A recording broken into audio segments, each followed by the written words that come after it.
Bismillahirrahmanirrahim. Assalamualaikum warahmatullahi wabarakatuh. Innal hamdalillah hamdan katsiran tayyiban mubarakan fih kama yuhibbu rabbuna wa yardah. Asyhadu an la ilaha illallah wahdahu la syarikalah wa asyhadu anna Muhammadan abduhu wa rasuluhu la nabiyya ba'dah, amma ba'd. Alhamdulillah, segala puji hanya milik Allah. Kita bersyukur atas segala nikmat dan karunia-Nya. Kembali Allah mudahkan di kesempatan pagi hari yang mulia ini untuk kita lanjutkan insyaallah ta'ala pelajaran kita mempelajari kitab Ad-Da' wad-Dawa. Masih dalam pembahasan dampak buruk dosa dan maksiat.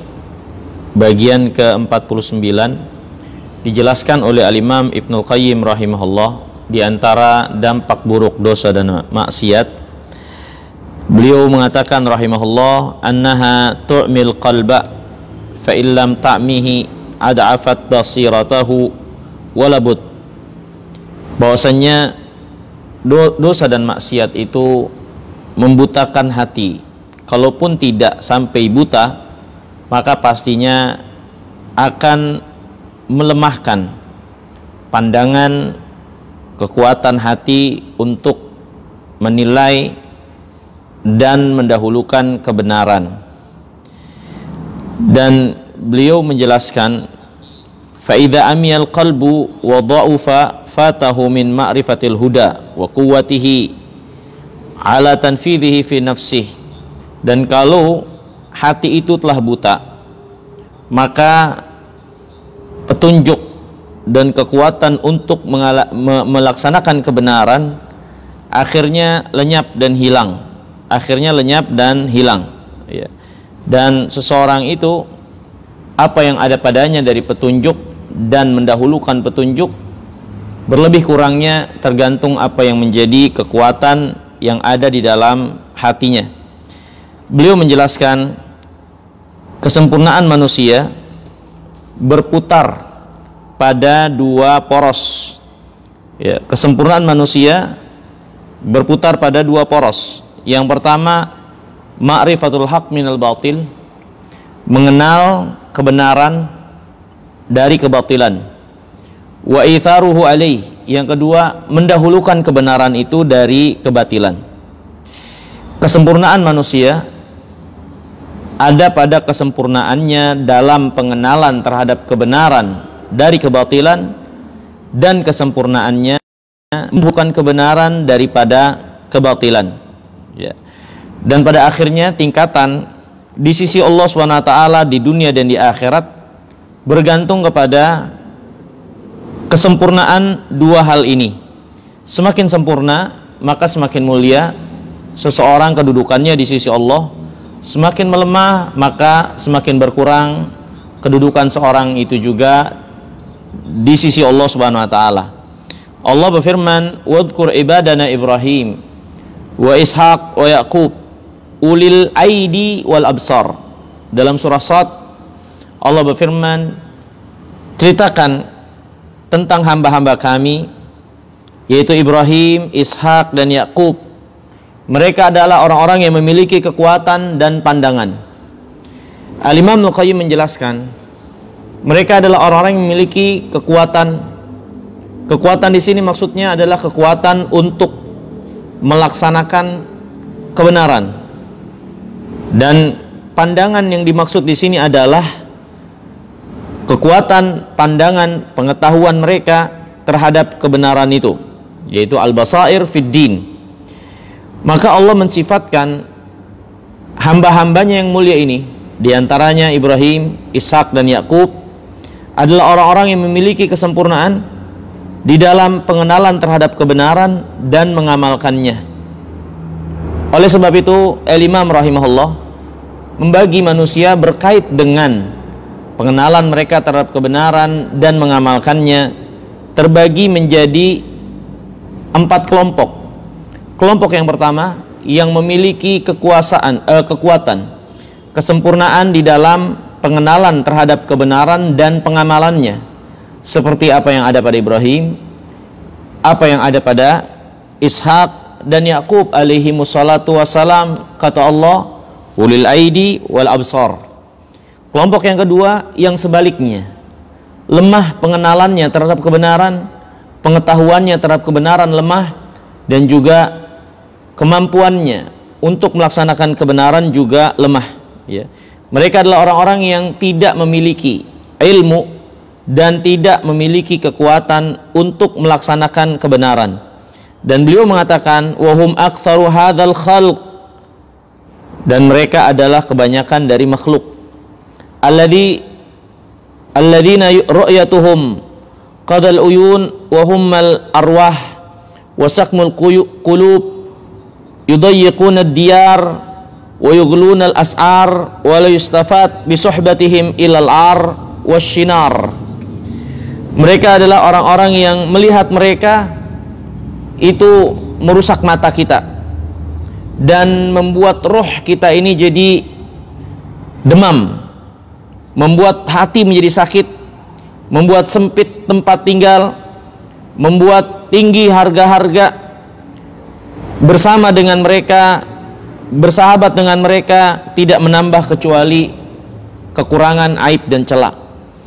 Ini adalah orang-orang yang tidak mengenali kebenaran dan tidak memiliki kekuatan untuk melaksanakan kebenaran ini. Ini adalah seburuk-buruk keadaan. Keadaan yang ketiga, ya, kelompok manusia yang ketiga, man lahu basira bil haq wa ma'rifatun bihi.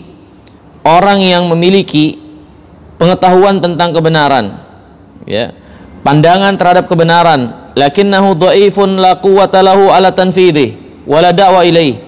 Dia tahu kebenaran, dia kenal kebenaran, tapi tidak memiliki kekuatan untuk merealisasikan, untuk mendakwahkannya. Dan ini keadaan orang beriman yang lemah, ya, orang beriman yang lemah dari sisi kelemahan apa yang ada pada hatinya. Ini dia tahu kebenaran, akan tetapi lemah sekali untuk merealisasikannya, untuk mendakwahkannya, ya. Kemudian keadaan yang keempat, yaitu keadaan manusia yang memiliki kekuatan untuk kanan, tapi lemah pandangan dan ilmunya, sampai-sampai dia tidak bisa membedakan mana wali-wali Allah, mana wali-wali syaitan. Dia mengira setiap yang hitam itu adalah kurma, setiap yang putih itu adalah telur, ya. Pandangannya penuh dengan kekeliruan. Dia menganggap obat yang bermanfaat justru sebagai racun, racun sebagai sesuatu yang bermanfaat. Dia memiliki kekuatan dan semangat untuk mengamalkan, untuk merealisasikan sesuatu, tapi ilmunya tidak ada. Ilmunya tidak ada, ya. Kemudian kata Imam, walaysa min haula iman yasluh lil imama fid din wala huwa maudhi'an laha siwal qismil awal. Dari keempat golongan manusia ini tidak ada yang tepat, cocok untuk dianugerahkan kepemimpinan il-imamah di dalam agama kecuali kelompok ulil aidi wal absar, yang memiliki kekuatan dan dia berilmu. Allah Subhanahu wa taala berfirman, wa ja'alna minhum a'immatan yahduna bi amrina lamma sabaru wa kanu bi ayatina yuqinun. Demikianlah kami jadikan mereka pemimpin-pemimpin yang memberi petunjuk dengan perintah kami ketika mereka sabar dan yakin terhadap ayat-ayat kami. Allah jelaskan dalam ayatnya ini, orang-orang yang Allah Subhanahu wa taala jadikan a'immah, pemimpin-pemimpin itu, Allah Subhanahu wa taala jadikan mereka karena kesabaran dan keyakinan mereka. Karena sabar dan yakin mereka sampai kepada kepemimpinan yang Allah cintai dan Allah Subhanahu wa taala ridhai. Mereka lah orang-orang yang Allah kecualikan dari orang-orang yang akan mendapatkan kerugian dalam surah Al-Asr.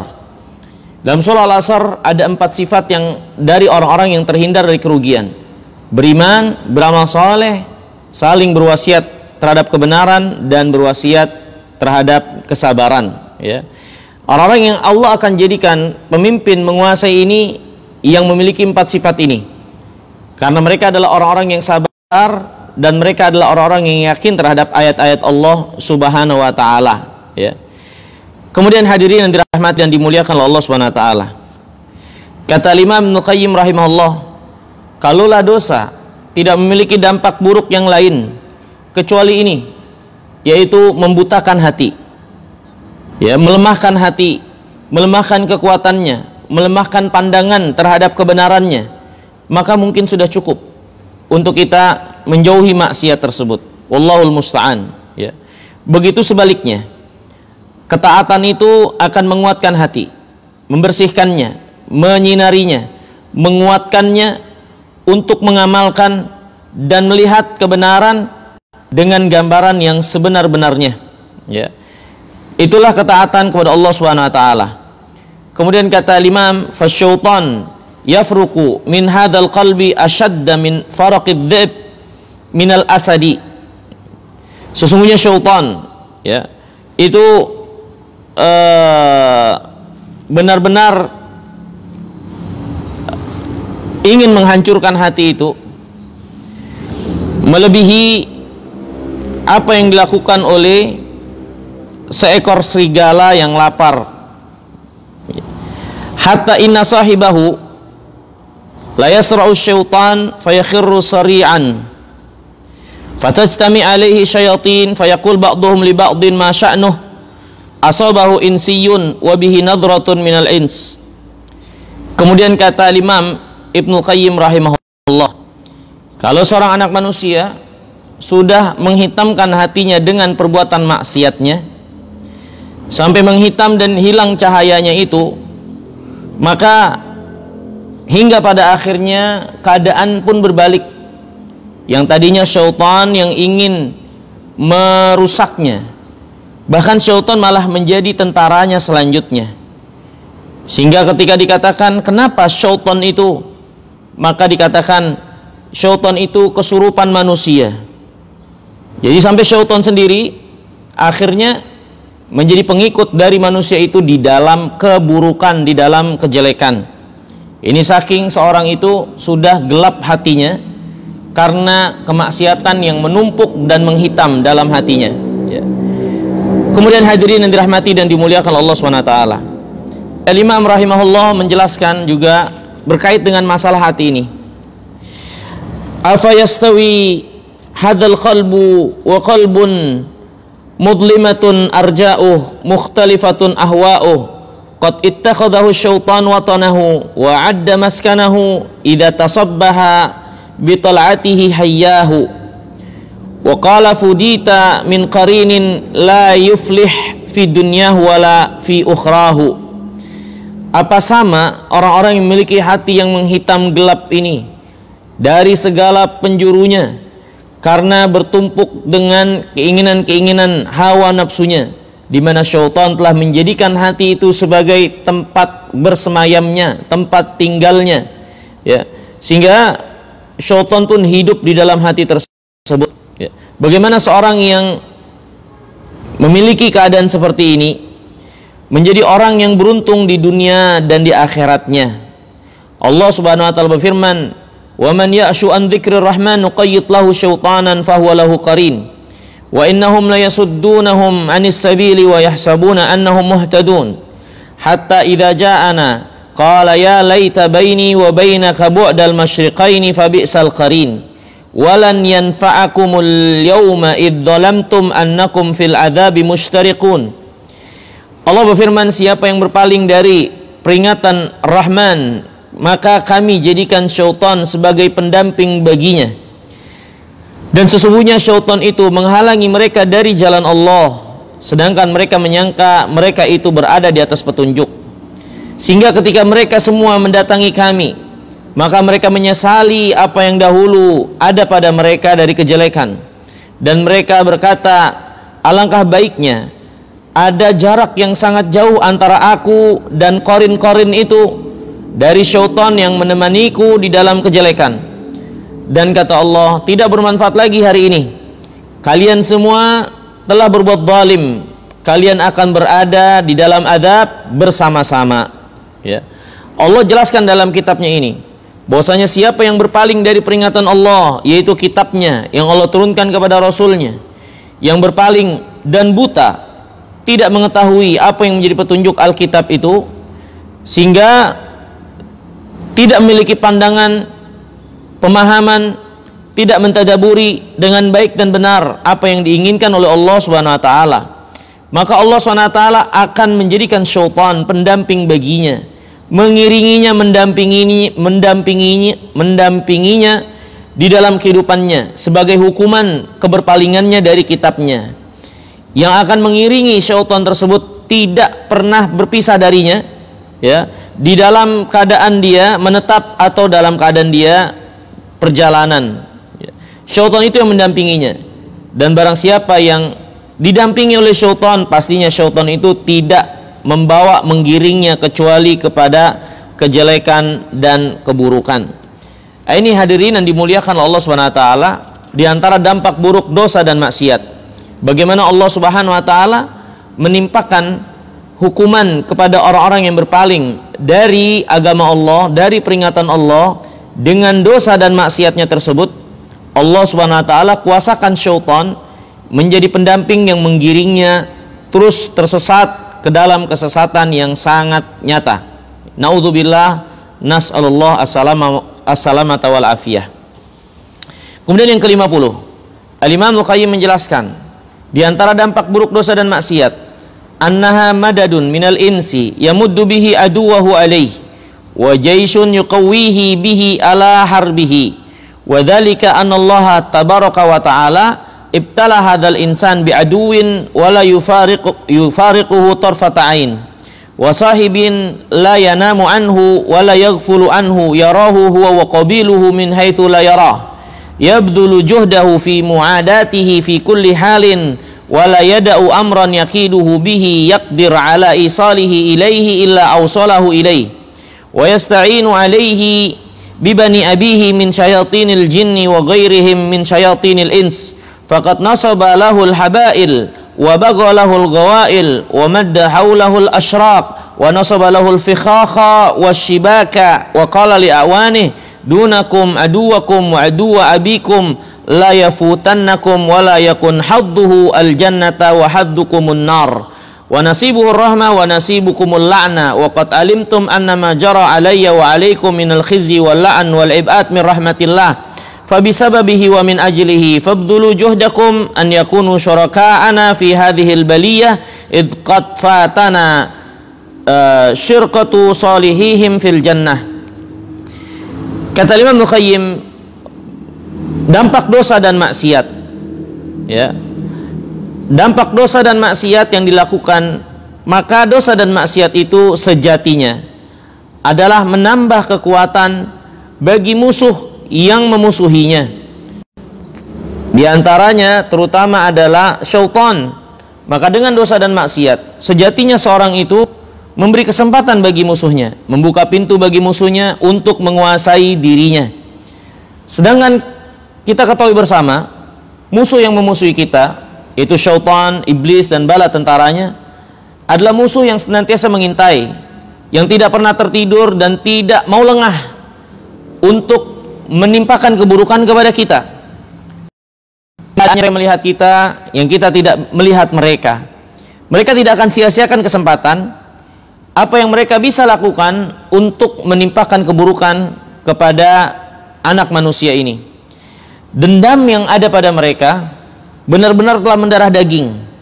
Kemudian beliau, yakni bagaimana dahulu nenek moyang mereka sangat mendendam kepada nenek moyang manusia, yang dendam ini diteruskan kepada anak cucunya, di mana nenek moyang manusia yang akhirnya dijanjikan masuk ke dalam, dan dia dengan sebab nenek moyang manusia itu justru menjadi terlaknat dan jauh dari rahmat Allah SWT, maka musuh kita ini tidak menginginkan untuk sendirian masuk ke dalam api neraka.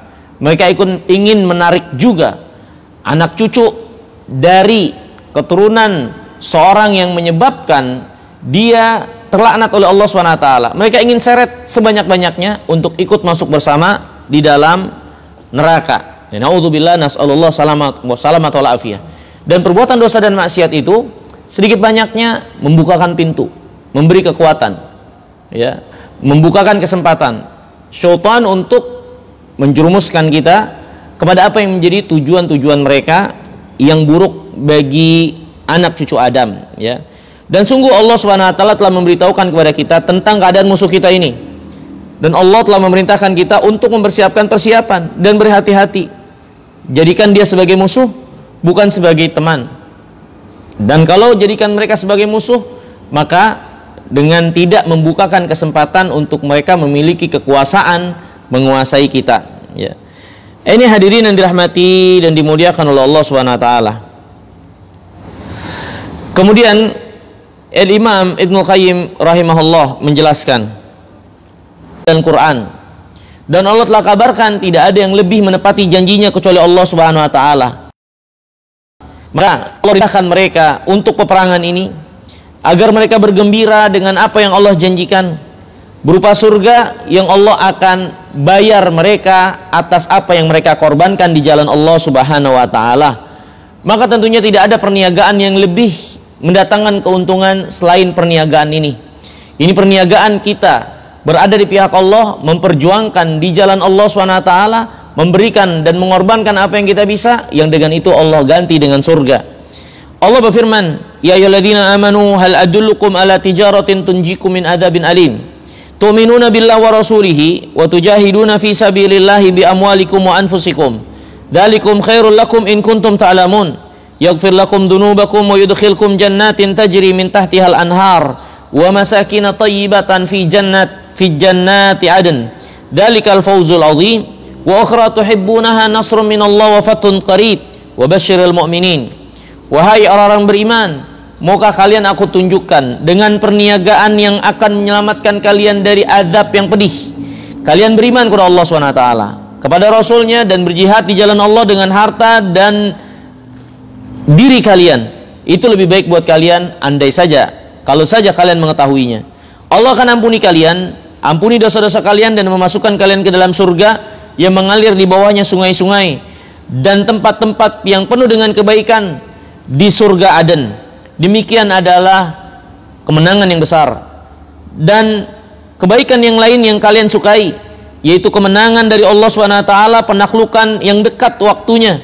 Maka berilah kabar gembira bagi orang-orang yang beriman.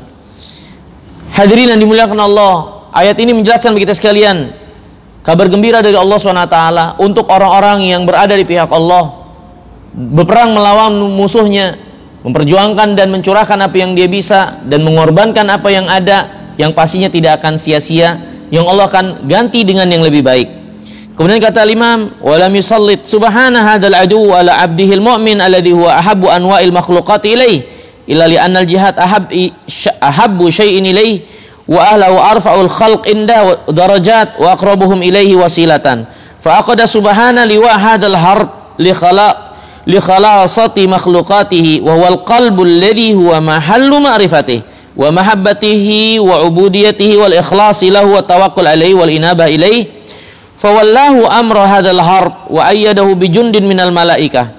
Allah Subhanahu wa taala tidak menjadikan musuh itu menguasai hambanya yang beriman, di mana hambanya yang beriman adalah hamba yang paling Allah cintai, ya. Tidaklah Allah tidak akan menguasakan musuhnya itu kepada hambanya yang beriman, ya. Karena jihad ini, ya.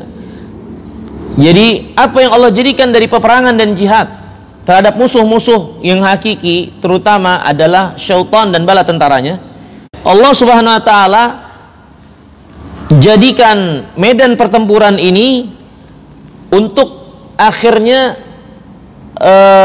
keluar dan nampak jelas siapa dari hamba-hambanya yang berada pada puncak kebaikan dalam pengorbanan di jalan Allah Subhanahu wa taala, ya.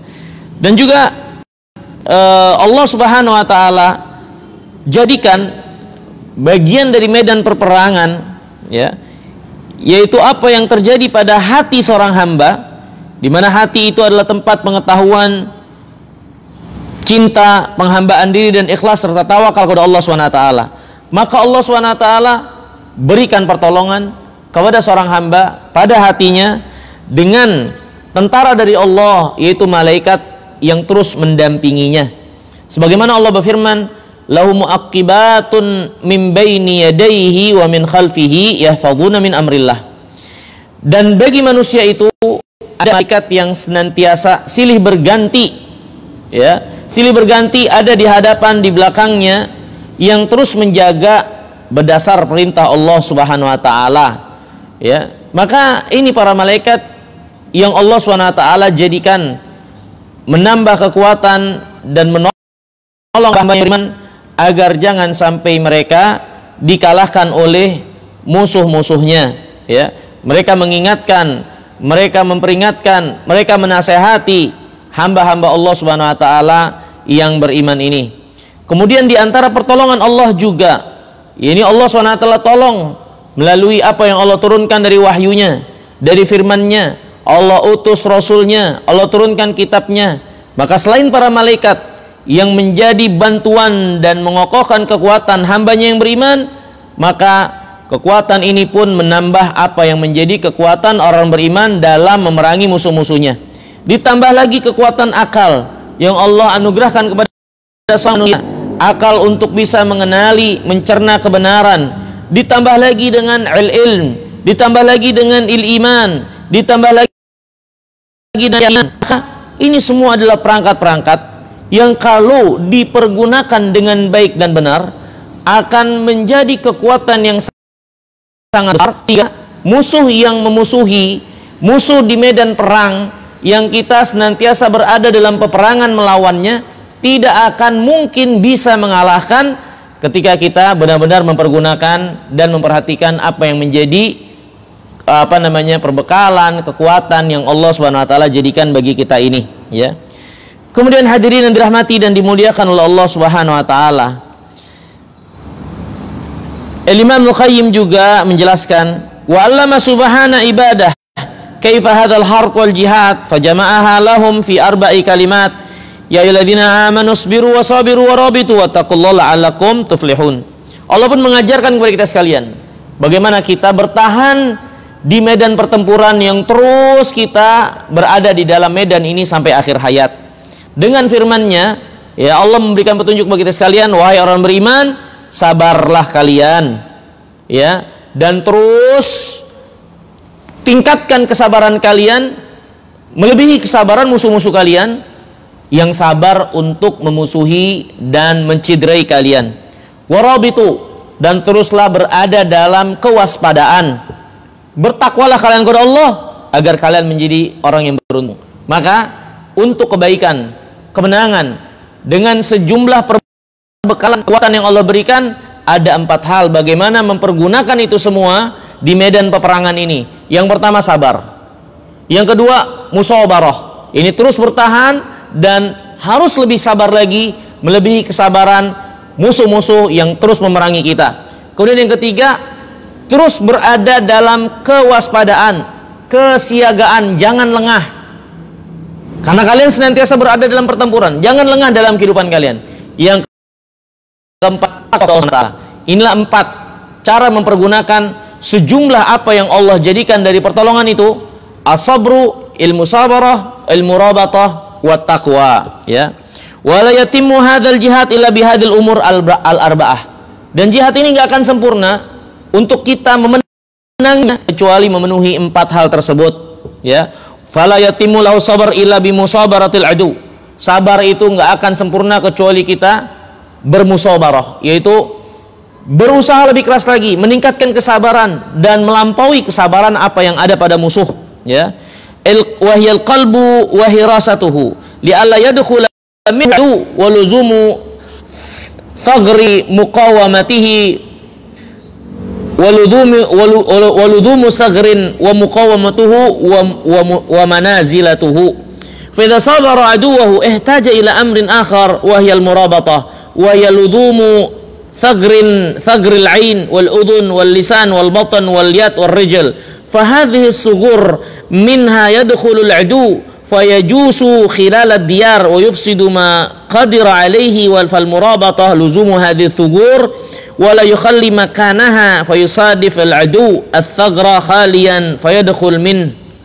Imam Ibnu Qayyim menarik buat kita sekalian, itu memberikan permisalan dan gambaran bagaimana peperangan ini, di mana Allah SWT telah memberikan perangkat-perangkat untuk menguatkan kita dari iman, ilmu, yakin, kemudian malaikat yang mengawasi, yang mengingatkan, dan seterusnya. Ya, kemudian Allah SWT pun jelaskan bagaimana kita harus menjalani peperangan ini dengan sabar, musabarah, murabatah, dan takwa.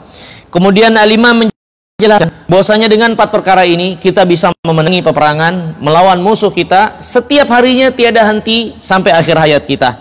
Ya, dengan 4 hal ini, sabar, musabarah, dan murabatah serta takwa. Nah, kemudian Al-Imam Ibnu Qayyim rahimahullah memberikan gambaran kepada kita sekalian, ya. Al-qalbu wa hirasatuhu, ya. Bagaimana hati yang menjadi medan peperangan itu untuk kita benar-benar jaga, ya. Pertama sabar dan musabarah, terus jaga, ya. Terus jaga hati itu. Terus jaga dan jangan lengah, ya. Jangan lengah, dan itu murabatah. Pertama sabar dan musabarah. Kita harus terus sabar dan tingkatkan kesabaran melebihi kesabaran musuh itu. Dan jangan lengah untuk jaga medan pertempuran itu, ya. Jangan dibuka celah-celahnya sehingga syaitan itu bisa masuk menyusup ke tengah-tengah barisan, ke tengah-tengah kekuatan, yaitu hati. Nah, ilmu murabatah, ya, penjagaan dan pengawasan itu adalah dengan menetapi, mengawasi mata, telinga, lisan, apa yang masuk ke dalam perut, tangan, dan kaki. Ya, ini adalah pintu-pintu yang harus kita jaga baik-baik. Pintu-pintu yang menjadi pembuka masuknya syaitan menyusup ke tengah-tengah apa yang menjadi benteng hati kita sehingga merusaknya, dan kalau ini dirusak, rusaklah semua dan peperangan akhirnya dimenangi oleh mereka, ya.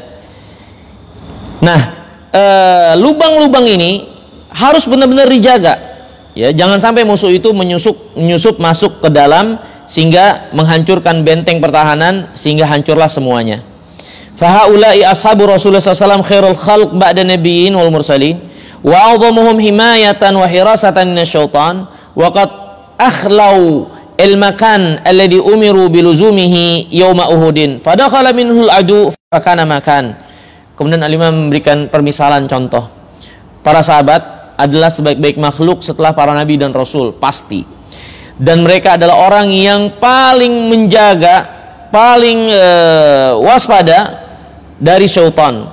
Tapi pada satu keadaan mereka membuka pintu bagi syaitan yang harusnya mereka pelihara dan jaga, dan itu terjadi pada perang Uhud sehingga akhirnya musuh berhasil masuk ke tengah-tengah dan memporak-porandakan apa yang menjadi kekuatan mereka, ya. Dan pintu yang mereka tidak pelihara dan jaga ketika itu adalah apa yang ada pada mata mereka, melihat gemericik gelang yang berbunyi, melihat kaki-kaki wanita yang berlarian, dan nampak kemenangan sudah di depan mata. Padahal Rasulullah SAW mengingatkan untuk tetap berada di bukit bagi para pemanah-pemanah itu.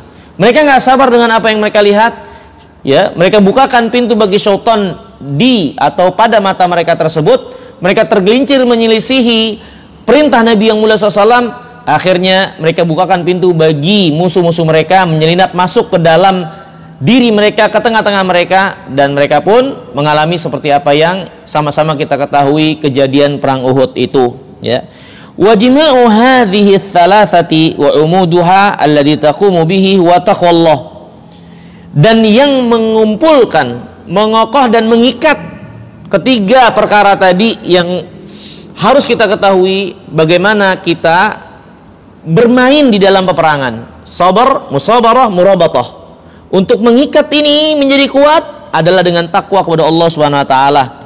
Tidak akan bermanfaat sabar, musabarah, wala murabatah illa bittaqwa. Enggak akan bermanfaat sabar, musabarah, dan murabatah kecuali dengan takwa. Wa taqumu taqwa illa ala saqis sabar. Begitulah tidak kecuali dengan penopang kesabaran. Fandurul anfika ila iltiqa al-jaishain wastifaq wastifafil al-askarain. Sekarang mari kita lihat yang ada pada diri kita tentang pertemuan dua musuh ini, ya. Dua yang bersaf-saf pasukan yang saling bertemu ini. Kaifa yudalu laka marrah wa yudalu alaika marratan ukhra. Bagaimana peperangan yang terjadi antara kalian dengan musuh kalian? Dari iblis dan bala tentaranya, dari keadaan diri kalian, ketakwaan, keimanan dan keberagaman kalian. Bagaimana keadaan kalian yang terkadang suatu keadaan kalian menangkan, di keadaan lain dimenangkan oleh syaitan, ya. Aqbala malikul kafara bijunudihi wa asakirihi wajadal qalba fi hisnihi jalisan ala kursi mamlakatihi amruhu nafid fi awani wa junduhu qad hafau bihi yuqatiluna anhu wa yudafi'una anhu an hauzatihi falam yumkinhu al-hujum illa bi mukhamara ba'di umaraihi wa jundihi alayhi fasa'ala man akhasul jund bihi wa aqrabihim minhu manzilatan faqila lahu hiya nafs faqala li awani udkhulu alayhi min muradiha wanduru mawaqi'a mahabbatihi wa ma huwa mahbubuh wa fa'iduhu bihi wa mannuhu iyyah qusu suratal mahbub fiha fi yaqdatiha wa manamiha fa idat ma'annat ilayhi wa sakanat in fatruhu alayhi kalali bisyahwa wa khatati fiha thumma jurruha biha ilaykum fa idha khamarat alal qalbi wa sarat ma'akum alayhi malaktum thugural ain wal udhun wal lisan wal fam wal yad wal rijal farabitu ala hadhihi thugur kullal murabata famata dakhaltum minha ilal qalbi fahuwa qatilun aw asir aw jarihun muthqanun bil jirahat wala tukhlu hadhihi thugur wala tumakkinu sariyatan tadkhulu minha ilal qalbi fatukhrijakum minha wa in ghalibtum fastahidu fi id'afi sariyah wa wahniha hatta la tasil ilal qalb wa in wasalat ilaihi wasalat da'ifatan la tughni syai'an. Nah, ini kemudian Al-Imam Ibnu Qayyim memberi gambaran, ya, bagaimana terjadinya peperangan ini. Ya, ketika terjadi dua pasukan bertemu di medan pertempuran. yakni kita, apa yang ada pada diri kita dengan syaitan dan bala tentaranya, yang kita senantiasa berada pada pertempuran. Lihatlah ketika dua pasukan ini bertemu, ya, maka raja dari pihak musuh, ya, orang-orang kafirin, bala tentaranya dan seterusnya, ya, ini gambarannya. Mereka mendapatkan ternyata hati itulah menjadi benteng, apa yang menjadi kekuatan, ya, orang beriman, ya. Hati itulah yang memerintah dan mengontrol serta mengendalikan segala sesuatu dari pasukan, sehingga mereka menang, melawan, atau justru sebaliknya, ya. Nah, ketika mereka mengetahui hal ini, maka mereka pun mencari-cari celah. Para musuh-musuh ini mencari-cari celah. Apa yang bisa menyimpangkan pandangan dan melemahkan hati itu, sehingga fungsi-fungsi tentara-tentara ini menjadi lemah, ya, dan berhasil dikalahkan, ya. Maka dikatakan kepadanya bahwasanya yang terdekat dengan hati, ya, yang menjadi tentaranya itu adalah an-nafs, jiwa, ya, diri orang tersebut, kejiwaannya, kecenderungannya, kecondongannya. Maka dikatakan masuklah melalui mereka. Apa yang menjadi kecondongan jiwa itu, ya, lihat apa yang disukai oleh jiwa itu, yang menjadi kecondongannya, ya, maka masuk lewat sana, ya, masuk lewat sana, dan gambarkan bahwasannya sesuatu yang menjadi kecenderungannya itu adalah sesuatu yang baik, gambarkan dengan kebaikan, sehingga ketika jiwa ini sudah terlena dengan apa yang dicenderungi oleh hawa nafsunya, ya, maka akhirnya jiwa itu terikat dan terbelenggu, ya, dan akhirnya hati pun mulai goyang atau mulai melemah kekuatannya. Kemudian setelah itu, kalau kalian sudah berhasil apa yang menjadi kecondongan hawa nafsunya, kalian arahkan pada keburukan-keburukan, maka setelah itu kalian dapat menguasai mata, telinga, lisan, ya, kaki, mulut, tangan, ya. Kemudian kalian ikat itu semua. Kalian telah ikat itu semua, kalian masuk ke dalam hati, maka jadilah mereka tawanan kalian. Jadi begitu cara kerja musuh. Ini mereka mencari apa yang jadi titik lemah, yang dengan mengetahui titik itu melemahkan yang lainnya. Kemudian mereka serang dan akhirnya berhasil menawan dan mengikat seluruh apa yang menjadi bagian daripada diri. Nah, ini hadirin dirahmati dan dimuliakan oleh Allah SWT. Kemudian mereka juga mengetahui bahwasanya ketika mereka berhasil menguasai itu, mereka pun akan menutup dan menghalangi, jangan sampai ada sesuatu kekuatan, celah, sehingga akhirnya mereka lepas dari belenggu yang membelenggu mereka untuk terus berada pada keburukan, ya. Dan kekuatan itu yang akan melepas dari belenggu adalah ketaatan, ibadah dan seterusnya, ya. Kemudian kalau mereka mengetahui ini, maka mereka segera melemahkan apa yang menjadi bantuan, ya, pasukan tambahan yang akan menguatkan kekuatan itu. Ya, mereka melemahkan. Ya, walaupun bantuan itu datang, ya ini paling tidak bantuan itu tidak sampai ke dalam hati. Bantuan itu datang dengan kelemahan, sudah tersortir terlebih dahulu sehingga tidak masuk ke dalam hati. Ini hadirin yang dimuliakan Allah. Maksudnya adalah Imam Al-Qayyim rahimahullah memberikan kepada kita ini permisalan gambaran peperangan itu yang terjadi antara diri kita dengan syaitan dan bala tentaranya, yang kita senantiasa berada pada medan peperangan. Hati yang bermain di sini, yang menjadi raja, benteng, yang kita berada di sana. Kemudian syaitan serta bala tentaranya, dan mereka melihat bagaimana cara untuk bisa melemahkan dan mengikat serta menjadikan mereka tawanan. Dan syaitan melihat bahwasanya kecenderungan dari hawa nafsu itu adalah pintu, ya, maka seret dari sana. Kalau di sana sudah dikuasai dan sudah terseret, maka akhirnya seluruh anggota tubuh, seluruh anggota badan yang menjadi bala tentara untuk peperangan ini pun akhirnya jadi lemah, pun akhirnya ikut tertawan. Dan kalau semua sudah tertawan, sampai akhirnya hati pun jadi terikat dan tertawan. Dan kalau datang bala bantuan, ya, maka lemahkan bala bantuan itu, lemahkan bala bantuan itu. Walaupun mereka mungkin sampai kepada hati, tapi sampai dengan kelemahan, tidak bisa melepaskan dari rantai belenggu, ya, seperti itu. Nah, ini hadirin yang dirahmati dan dimuliakan Allah SWT. Dan selanjutnya Imam Ibnu Qayyim rahimahullah ini menjelaskan bagaimana terjadinya peperangan ini, ya, peperangan kita di medan perang melawan syaitan serta bala tentaranya, yang beliau berikan gambaran, ya, mana yang menjadi kekuatan, mana yang menjadi benteng, mana yang menjadi bala tentara, mana yang menjadi pintu-pintu untuk kita laksanakan apa yang Allah perintahkan, as-sabr, musabarah, murabatah, dan juga takwa, ya. Kemudian hadirin yang dimuliakan Allah, kata Imam Al-Qayyim, fa idza stawallaitum ala hadhihi thugur famna'u thagral ain. Nah, ini yang pertama, ya. Ketika sudah terbuka pintu-pintu itu, maka mulai dari mata, ya, mulai dari mata, ya. An yakuna nadhruhu i'tibaran, halangi mata itu, ya. Jangan sampai mata itu melihat sesuatu yang dia ambil pelajaran dengan melihatnya, ya. Bal ij'alu nadhruhu tafarrujan wastihsanan wa talahhiyan. Bahkan jadikan pandangan mata itu adalah pandangan mata yang menganggap baik daripada perbuatan buruk, ya. Fa in istaraqqa nadrata ibratin fafsaduha alaihi binadratil ghafla wal istihsan wa syahwah. Dan kalau mata itu sudah tertutup memandang sesuatu dengan mengambil pelajaran, maka akhirnya mata itu tidak memandang kecuali dengan kelalaian, menganggap perbuatan buruk menjadi baik, dan selalu memperturutkan hawa nafsu. Fa innahu aqrabu ilaihi wa a'laq bi nafsihi.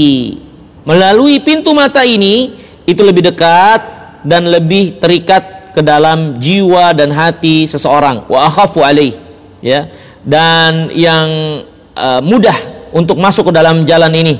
Wadunakum thagralid. Maka perhatikan pintu mata ini, jangan sampai menjadi pembuka yang kita bukakan pintu bagi syaitan akhirnya menguasai diri kita, ya. Fa inna minhu tanaluna bughyatakum. Karena dari mata ini, kata Imam Al-Qayyim, syaitan-syaitan itu akan sampai pada apa yang menjadi tujuan-tujuan mereka, ya. dan melemahkan tujuan-tujuan kalian. Fa inni ma afsadtu bani Adam bi syai'in mithla nadhar. Ya, para tentara-tentara syaitan ini ya akan melihat bahwasanya tidak ada sesuatu yang lebih merusak anak Adam melebihi kerusakan yang terjadi melalui mata. Ya, karena dari mata ini syaitan akan menebar benih-benih syahwat, menebar benih-benih yang dicintai dan disukai oleh hawa nafsu. Dengan sebab pandangan mata yang liar ini, syaitan menebar angan-angan kosong, ya, menebar dengan angan kosong, menyiraminya dengan angan-angan kosong, dan terus mengangan-angankan sampai angan-angan yang kosong itu menjadi suatu kekuatan di hati, mempengaruhi dan membelenggunya, ya. Dan kalau sudah terbelenggu, maka dikendalikan dengan hawa nafsu, ya, sehingga akhirnya rusaklah segala sesuatu, rusaklah segala sesuatu. Ini kerusakan yang terjadi melalui mata, ya, melalui mata, melalui lubang mata itu yang menjadi bagian bala tentara untuk kita jaga murabatah di sana. Jangan bukakan pintu bagi syaitan, karena terdapat celah dan kesempatan besar kalau kita sampai lengah dari arah mata ini, ya. Jadi hadirin yang dimuliakan Allah SWT, intinya di poin yang ke-50 ini Al-Imam Ibnu Qayyim menjelaskan bahwasannya perbuatan dosa dan maksiat menambah kekuatan musuh, membukakan kesempatan mereka untuk menguasai dan memenangi peperangan. Ya, kemudian peta peperangan itu. Kita berada dalam peperangan. Yang menjadi modal utama kita adalah hati. Bala tentara yang menjadi bentengnya adalah mata, telinga, tangan, kaki. Ya. Nah, kita terus dalam satu kekuatan pasukan satu pihak, ini melawan syaitan dan bala tentaranya, dan syaitan berusaha mencari titik lemah, dan titik lemah itu ternyata ada dari hawa nafsu. Dari situlah dia mulai, ya. Kemudian setelah berhasil menguasainya, maka mata, ya, atau melalui mata mereka masuk. Kami ini paling gampang untuk dimasuki. Kalau sudah selesai, di mana mata itu melihat kepada sesuatu yang haram, ya, melihat kepada sesuatu yang seharusnya tidak dilihat. Kemudian syaitan menyiraminya dengan angan-angan kosong. Syaitan masuk dengan hal-hal yang akhirnya memberatkan hati itu untuk mengingat Allah Subhanahu wa taala dan yang lainnya. Nah, berhasil masuk dari pintu ini, maka mata itu harus dijaga. Kemudian selanjutnya melalui telinga, ya. Tentara syaitan itu melihat gerbang telinga. Imna'u sagral udhun an yadkhulu minhu ma yufsidu alaikumul amr. Kemudian perhatikan oleh kalian telinga. Jangan sampai mereka masuk melalui telinga ini yang akan merusak urusan dari peperangan ini, ya. Jangan kalian sia-siakan tidak masuk ke telinga itu kecuali kebatilan. Ini tentu apa yang menjadi rencana, trik, ya, dan siasat syaitan dan bala tentaranya. Lewat hawa nafsu, lemah, gambarkan yang buruk menjadi baik, yang baik menjadi buruk, dan hiasi dengan kesenangan-kesenangan. Masuki lewat gerbang mata, karena dia yang paling mudah untuk dimasuki dan paling menancap, ya. Dan sirami dengan angan-angan kosong, dengan pandangan-pandangan yang buruk. Kemudian perhatikan juga gerbang telinga. Jangan sampai masuk ke telinga itu kecuali kebatilan.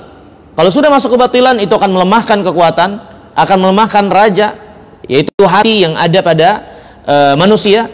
Sehingga kalau raja itu udah rusak, maka rusak semuanya, ya. Nah, ini. Jadi melalui telinga, ya.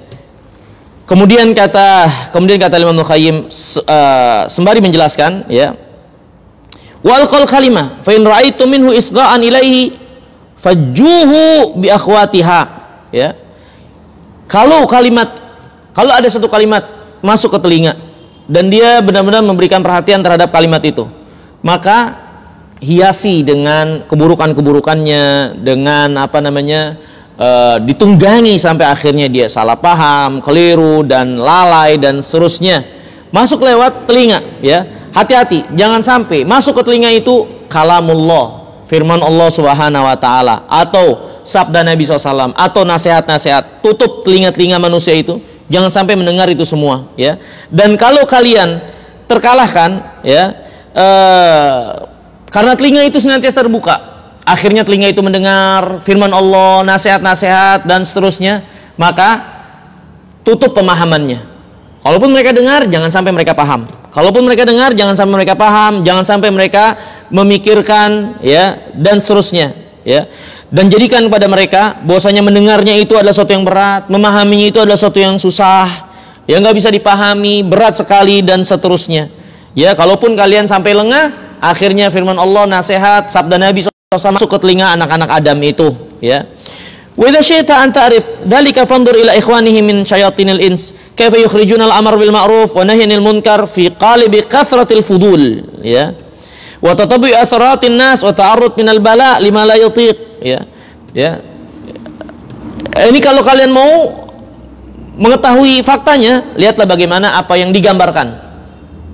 Bahwasanya banyak orang itu menganggap amar bin ma'ruf itu adalah keras, kaku, berat. Ya, padahal dia adalah nasihat. Bagaimana manusia ketika mendengar nasihat akhirnya ditunggangi oleh syaitan pemahamannya, sehingga dia malah feedbacknya buruk terhadap nasihat. Dia justru berburuk sangka kepada yang nasihat. Kalau yang sudah seperti ini, dia ditunggangi oleh syaitan melalui pintu telinganya itu, hingga akhirnya dia tidak bisa memahami kebenaran. Ya, ini hadirin yang dirahmati dan dimuliakan Allah SWT, di antara gambaran dari medan pertempuran itu.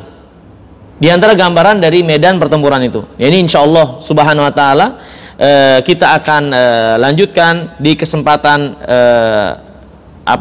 berikutnya tentang medan pertempuran ini, karena waktu yang membatasi kita dan banyak yang harus dijelaskan, mendudukan perkara dari medan pertempuran ini agar benar-benar kita jadikan pelajaran, ilustrasi, gambaran yang disebutkan oleh Al-Imam Ibnu Qayyim, sehingga kita bisa memahami peta peperangan yang terjadi di tengah-tengah kita. Ya, bagaimana peta peperangan itu, dan bagaimana silih bergantinya kemenangan itu, dan bagaimana kita bisa menjaga diri, menjaga benteng. Ya, bagaimana kita bisa menutup pintu-pintu yang melemahkan benteng pertahanan kita, ya, dan bagaimana tipu daya syaitan melalui benteng-benteng ini, melalui pintu-pintu tersebut, ya. Nah, insya Allah SWT kita akan lanjutkan di kesempatan yang akan lain, melanjutkan tentang peta pertempuran ini, peta pertempuran antara kita dengan syaitan yang ada di dalam kehidupan ini, ya, sehingga kita bisa selamat dengan mengetahui peta pertempuran ini dan mengetahui jalan keselamatannya. Mungkin ini dulu yang bisa kita pelajari di kesempatan pagi hari yang mulia ini, ya, karena keterbatasan waktu kita. Insya Allah kita lanjutkan di kesempatan yang akan datang, masih membahas kitab Ad-Da'wa Dawa. Kurang lebihnya saya mohon maaf, semoga yang sedikit ini bermanfaat. Aqulu qouli hadza wa astaghfirullah li wa lakum wa akhiru da'wana anil hamdulillahi rabbil alamin. Subhanallah bihamdika asyhadu an la ilaha illa anta astaghfiruka wa atubu ilaik. Assalamualaikum warahmatullahi wabarakatuh.